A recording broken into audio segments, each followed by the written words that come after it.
सुंदरबन के जंगल में एक ठग सियार रहता था। वह बहुत ही निकम्मा और कामचोर था। हमेशा इसी जुगाड़ में रहता कि कहीं कोई मुर्गा मिले जिसे मूर्ख बनाकर उसके साथ ठगी की जाए। एक दिन, अरे बंदर भाई, कल रात में मैंने आपको सपने में देखा। अरे रहने दे सियार, तू अपना सपना अपने पास रख और मुझे जाने दे। ऐसा बोलकर बंदर चला गया। धीरे धीरे सारे जानवर सियार की हरकत को जान चुके थे, इसलिए कोई भी जानवर उसकी बातों में नहीं आता था। अब सियार समझ चुका था कि इस जंगल में उसकी दाल नहीं गलने वाली, इसीलिए वह दूसरे जंगल जाने का निश्चय किया और अगले दिन सियार अपने जंगल को छोड़कर दूसरे जंगल के तरफ निकल पड़ा। दूसरी जंगल में पहुंचते ही दिन भर जंगल का जायजा लिया और शाम होते ही एक गधे को देख उसके पास गया और रुककर बोला, गधे भाई, मैं इस जंगल में नया आया हूँ और शाम भी ढल चुकी है। क्या मुझे एक रात रुकने के लिए आपके पास शरण दे सकते हो? हाँ हाँ, क्यों नहीं। अभी तो तुम इस जंगल में नए हो और हमारे लिए मेहमान हो, और मेहमान तो भगवान के समान होते हैं। ऐसे कहते हुए गधे ने सियार को अपने पास रोक लिया और उसे सम्मान के साथ भोजन कराया। भोजन करने के बाद दोनों आपस में बातें करने लगे। सियार ने गधे से बोला, अरे गधा भाई, इस जंगल में पीपल के पेड़ के पास एक तालाब है, जानते हो उसके बारे में?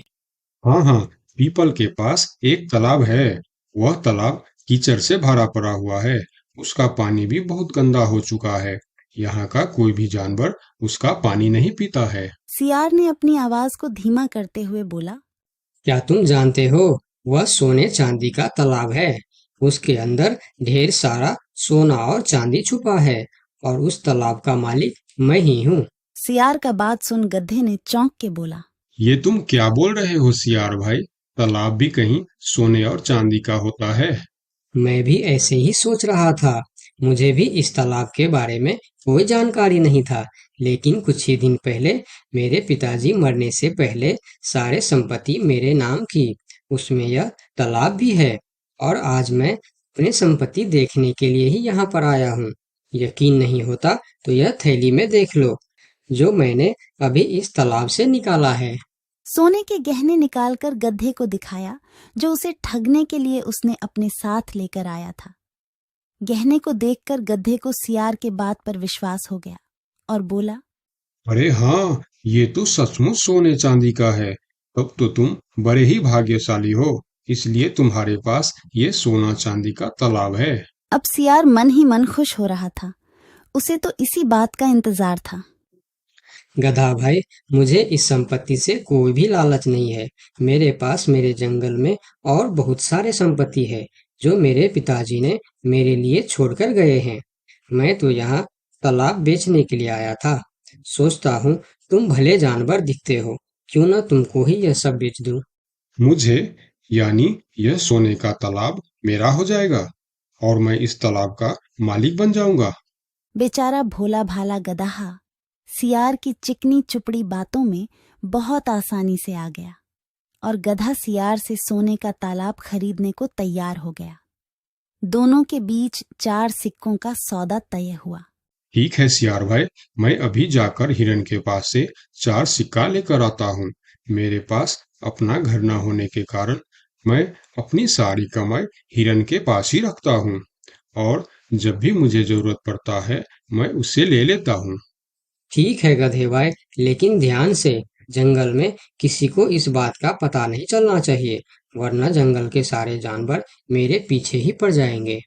ऐसा बोल सियार गधे को भेज देता है और गधा हिरण के पास जाकर अपना सिक्का मांगता है। गधे भाई, घर में सब ठीक तो है ना? आज आपको अचानक से 4 सिक्कों का क्या जरूरत पड़ गया? अरे, वह अपने जंगल में जो तालाब है ना, मैं उसे खरीद रहा हूँ। तालाब खरीद रहे हो? क्या करोगे तुम तालाब खरीद के? तालाब का तो पता नहीं, लेकिन उसमें जितना सोना चांदी है वह सब मेरा हो जाएगा। तालाब में सोना? ये तुम क्या बोल रहे हो भाई?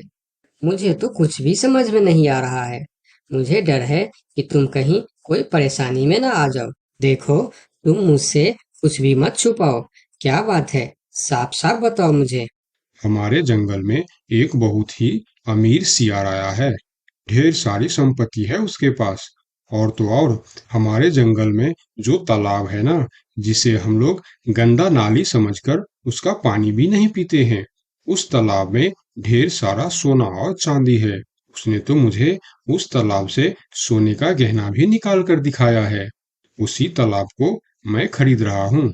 हम दोनों के बीच 4 सिक्कों का सौदा हुआ है। मुझे तो वह सियार मूर्ख ही मालूम पड़ता है, जो इतने सस्ते में सोने का तालाब बेच रहा है। मूर्ख वो नहीं, मूर्ख तुम हो। भला तालाब भी कोई सोने चांदी का होता है? अरे गधा भाई, तालाब से पानी निकलता है, सोना नहीं। मैं भी ऐसे ही सोच रहा था, परंतु उसने मुझे सोने निकाल कर भी दिखाया। गधे भाई, मुझे वह कोई ठग मालूम पड़ रहा है, जो तुम्हारे आंखों में धूल झोंक कर तुम्हें झांसा दे रहा है। मैं एक तरकीब बताता हूँ, जिसे दूध का दूध और पानी का पानी हो जाएगा। कौन सा तरकीब हिरन भाई? तुम ऐसा करो, उस सियार से बोलो कि मेरा हिरन भाई ने कहा है कि लिखा पढ़ी होगा तभी मैं उसे 4 सिक्का दूंगा, और अगर बिना लिखा पढ़ी से ही काम हो जाता है तो मैं सिर्फ एक ही सिक्का दूंगा। अगर वह तालाब सच में सोने की है तो वह लिखा पढ़ी जरूर करेगा, नहीं तो वह एक सिक्के में ही मान जाएगा। हिरण की बात सुनकर गधा हाँ में सिर हिलाया और सिक्का लेकर सियार के पास पहुंचता। सियार भी गधे के आने के इंतजार में उतावला हो रहा था।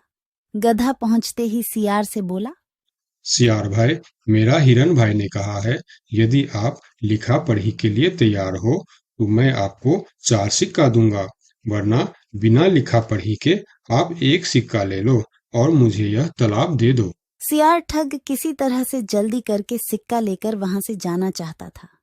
वह बोला, अरे गधे भाई, तुम बड़े अच्छे और भले मालूम पड़ रहे हो, तुमसे क्या लिखा पढ़ी कराना। चलो, तुम एक ही सिक्का दे दो। अब गधे को समझने को कुछ बचा ही नहीं था।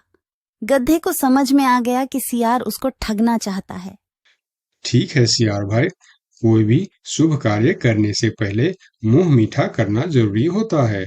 मैं अभी लड्डू लेकर आता हूँ, आप यहीं रुको। गधा जंगल से 2-3 जानवरों को बुला लाया और सियार की जमकर धुनाई कर दी। किसी तरह सियार वहां से जान बचाकर भाग